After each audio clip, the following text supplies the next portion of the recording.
हाय, आपल्या मिनी ब्लॉगमध्ये तुम्हाला सर्वांचे स्वागत आहे. ओवीला स्कूलमधून सोडून आल्यानंतर म्हटलं आता चला आपण कामाला लागूया.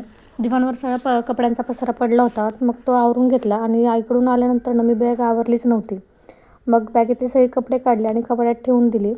आई पप्पा पण कालच गेले होते. मग त्यामुळं काही आई पप्पा होते त्यावेळी कसा वेळ गेला ते कळलंच नाही. मग आई पप्पा गेल्यानंतर घरात पण करमत नव्हते. येताना मी आईच्या 2 साड्या घेऊन आले होते. आता म्हटलं संक्रांतीचा आता हळदी-कुंकू असेल म्हणून म्हटलं की प्रत्येकाच्या इथं हळदी-कुंकू असतं म्हटल्यावर म्हटलं माझ्या पण साड्या घालून होतील. मला आईच्या त्या 2 साड्या खूप आवडतात. मग मी आईकडून येताना कोणती साडी घेऊनच येते घालायला.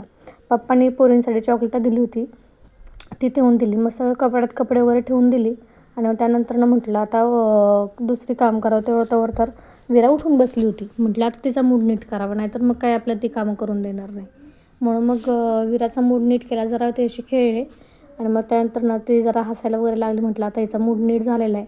मग लगेच ती म्हटलं गेली बाहेर खेळायला आणि मी झाडून वगैरे काढून घेतले. झाडून काढताना एवढा कचरा येतो ना की आपण सकाळी झाडून काढलं तर दुपारी जेव्हा झाडून काढतो ना तेव्हा पण तेवढाच कचरा असतो. कसं हे कुठून कचरा येतो ना तेच कळत नाही. किती पण घर साफ ठेवलं तरी कचरा जो व्हायचा आहे तो होतोच. मग त्यानंतर मला थोडी भांडी घासायची होती, ती म्हटलं घासून घ्यावी. काल नेमका अचानक नंदेचा फोन आला होता, कारण काल अंगारकी होती, त्या जाणार होता थेऊरला. मग त्या मला बोलल्या तुला यायचं आहे का थेऊरला? तर मी म्हटलं हो येते. मग म्हटलं आता चला आपल्या गणपती बाप्पांनीच बोलवलं म्हटल्यावर नाही कसं म्हणायचं. माझा स्वयंपाक वगैरे तर सगळा झालेला होता, फक्त भात लावायचा राहिलेला होता. मग लगेच मी आवरलं आणि मग आम्ही निघालो थेऊरला. तिथं गेल्यावर पण एवढी गर्दी होती ना की काही विचारायचं नको. आम्हाला वाटलं लवकर दर्शन करून येऊ, पण एवढी गर्दी होती ना. आम्ही 8-8:30ला गेलेलो, 12:30ला आलो. मग तिथं जेवण वगैरे केलं आणि आलो.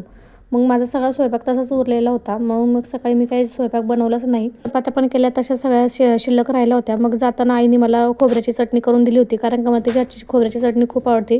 म्हणून आईने खोबऱ्याची चटणी करून ठेवलेली होती.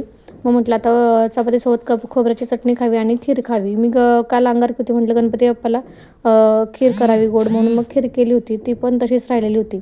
मग मला भूक लागली होती म्हणून म्हटलं आता चला पटकन जेवण करून घेऊया, कारण का ओवीला घ्यायला जायचा टाईम व्हायला आला होता. म्हणून मग पटकन जेवण करून घेतलं, कारण का मला खूप भूक लागली होती.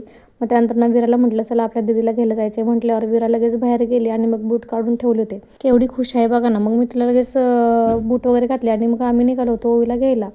मग ते ओवीला घेतली स्कूलमधून आणि मग म्हटलं आता जरा वेळ ह्यांना गार्डनमध्ये खेळून द्यावं. मग जरा वेळ ह्यांना गार्डनमध्ये खेळवलं आणि मग त्यानंतर आम्ही घरी निघून आलो. भेटूया नेक्स्ट व्लॉगमध्ये. बाय.